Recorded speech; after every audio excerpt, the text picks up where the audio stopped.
Them say na congratulations. Why are you congratulating them for exactly? Congratulations, finish you there.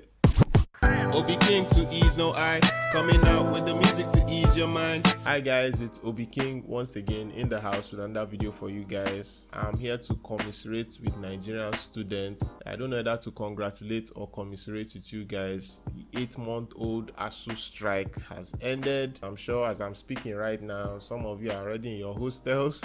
Some of you are moving back to your hostels, apprehensive of the future. Many students have lost about 2 years of their academic life. We also had an equally long strike in 2020, in collaboration with the health crisis. Students are really the ones suffering the most. So my goal with this video is to unpack what led to all this and what ASUU ending the strike means. Spoiler, it means absolutely nothing. There is no difference between just telling the students, just go home and sit down, and 8 months later they say, come back to school. Nothing changed. Basically, the whole issue with this current strike starts with an agreement that was signed in 2009 between federal government and ASUU. That agreement has, never been fulfilled. They keep trying to have renegotiations on that agreement. There was a memorandum of understanding that was signed in 2020 and still it wasn't followed.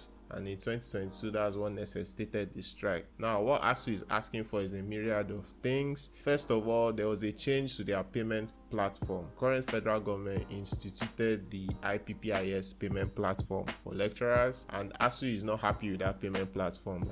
They feel there are a lot of errors on the platform. Then there's the whole issues of welfare and, the schools being in bad shape, which they are. ASUU does not trust the federal government, and they feel that the federal government does not care, and the government has not taken any actions to show that they care. They just want you to go back to work. One annoying thing about this is how this strike was called off, because the way it was called off almost guarantees that there will be more issues in future. It wasn't called off because there was any agreement between the two parties, either federal government or ASUU. It was called off because of a court order. The Minister of Labour, that was Chris Ngige, took ASUU to court, the industrial courts, under a proxy. So it wasn't really him, but it's him that orchestrated the suit. The court now gave an injunction, they gave a court order that ASUU should go back to school pending the results of the suit. ASUU did not agree with this, so they now went to the appeal court to appeal the court order that was given by the industrial court. The appeal court said, yeah, their appeal had merit, but for them to be heard, they had to obey the order of the industrial courts to get back to school first. So what I'm coming to appeal, you're asking me to go and do the very same thing. So what's the point of the appeal at the end of the day? Now that ASUU has resumed, ASUU's credibility is shot. I don't see anybody caring about anything ASUU has to say from now on, because none of what they were striking for was even addressed at the end of the day. I see a situation where if ASUU even tries calling for another strike, nobody is going to take them seriously.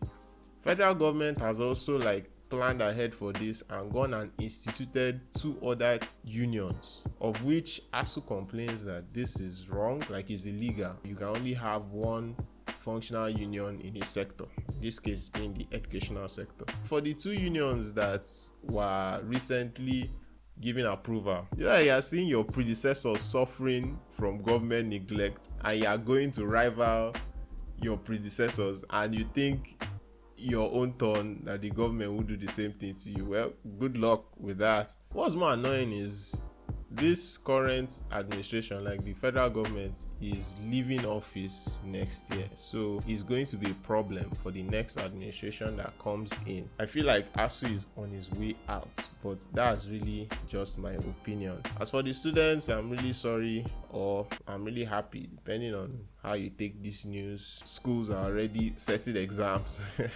so it's going to be a shock to the system. Imagine calling off the strike on Friday and students are supposed to go back to school on Monday. That's just so unfair. You don't know how much these students are suffering. There's an economic crisis. There is no money. Anyway, what do you guys think about ASUU calling off the strike? Whose fault do you think this is? Do you think it's the fault of the federal government, or do you think it's the fault of ASUU? Thanks so much for watching. Do like and subscribe. Once again, my name is OB Keeng, and I'll see you guys in the next one.